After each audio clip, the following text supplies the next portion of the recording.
Hey guys, in this video, I'm going to show you how to fix Freevee app not working on Roku.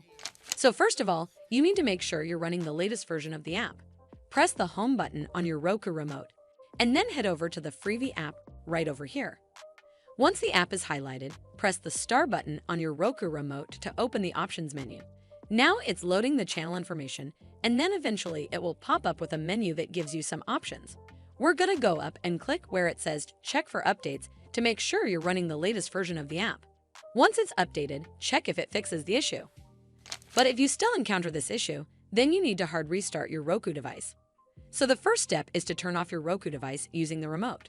Then unplug the power cable from the power outlet. Wait for 3 to 5 minutes, and then plug the power cable back in and turn it back on.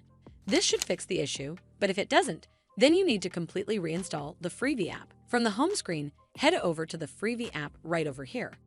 Once the app is highlighted, press the star button on your Roku remote, and then click on Remove Channel from the pop-up menu. It's going to ask for confirmation, so click on Remove to uninstall the app from your device. Once uninstalled, press the home button on your Roku remote. From here, we're just going to use our remote and scroll down until we get to where it says Streaming Channels, and then click OK on your remote. Once you're on this screen, scroll down to Search Channels and type in the app name, and it will then show up right over here. Scroll over to the right, and then click OK on your remote. Then we're going to click OK on where it says Add Channel to install it back on your device.